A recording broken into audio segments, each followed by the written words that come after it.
Assalamualaikum warahmatullahi wabarakatuh. Saya Rizky Magdawati Nurizisti, NPM 1702101900025. Pada kesempatan kali ini akan memberikan review mengenai film Blood Diamond yang telah dirilis pada tahun 2006 untuk memenuhi tugas mata kuliah Organisasi Internasional dan Tata Kelola Global. Pada kesempatan kali ini, saya akan menjelaskan mengenai 3 poin terkait tugas saya, yaitu yang pertama, isu HI terkait apa yang ada di dalam film. Yang kedua adalah organisasi internasional apa yang terlibat di dalam film. Dan yang ketiga adalah aspek relevan terkait tata kelola global. Selanjutnya, kita akan membahas isu-isu terkait hubungan internasional yang terdapat di dalam film.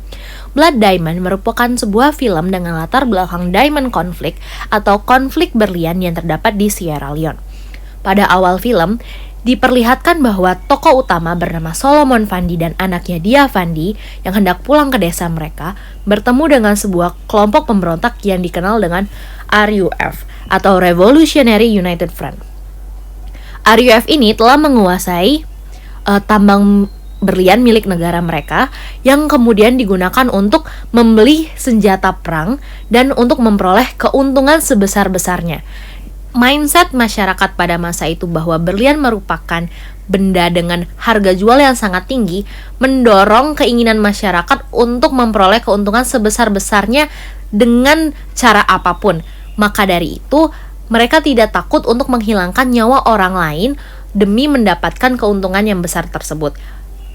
Berlian hasil dari pertumpahan darah atau penghilangan nyawa orang lain itulah yang disebut dengan blood diamond atau berlian berdarah, yang kemudian dinyatakan dalam perdagangan internasional merupakan benda ilegal atau benda yang tidak dapat diperjualbelikan, sehingga individu-individu yang ingin menjual berlian-berlian tersebut kemudian melakukan perdagangan ilegal dengan negara tetangga Sierra Leone, yaitu Liberia, yang dimana Liberia mengakui benda-benda atau berlian-berlian berdarah tersebut adalah hasil dari tambang mereka, meskipun negara Liberia tidak memiliki sumber daya alam berupa berlian yang kemudian dijual kepada multinational corporation seperti Vandecup yang disebut dalam film.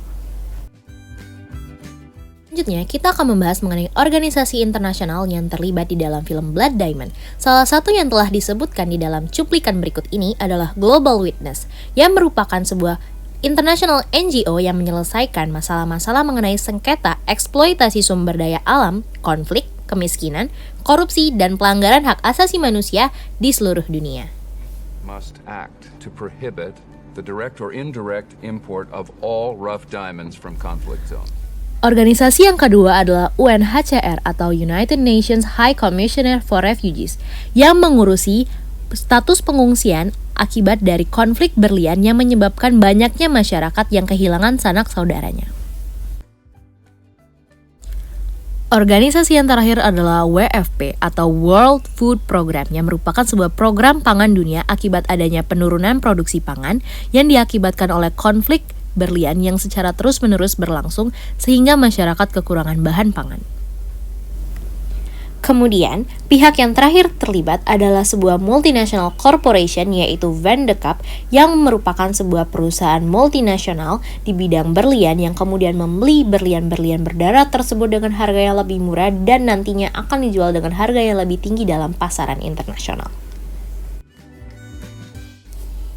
Sehingga berdasarkan penjelasan saya mengenai film Blood Diamond, aspek relevan terkait tata kelola global terlihat pada sistem perekonomian internasional, di mana karena adanya peningkatan konsumsi berlian atau dengan kata lain berlian menjadi barang dengan permintaan yang tinggi pada pasar internasional, dampak yang dirasakan adalah adanya intensifikasi perang, yang menyebabkan pemerintah dan organisasi internasional yang dalam konteks ini disebut sebagai global governance mengalami hambatan dalam pengaturan sistem perdagangan tersebut, dikarenakan peningkatan pada perdagangan ilegal atau illegal trade, yang kemudian juga dapat berimbas kepada permasalahan kemanusiaan lainnya yang tidak terselesaikan, seperti peningkatan jumlah tentara anak dan tidak terpenuhinya hak-hak asasi manusia seperti kebutuhan pangan.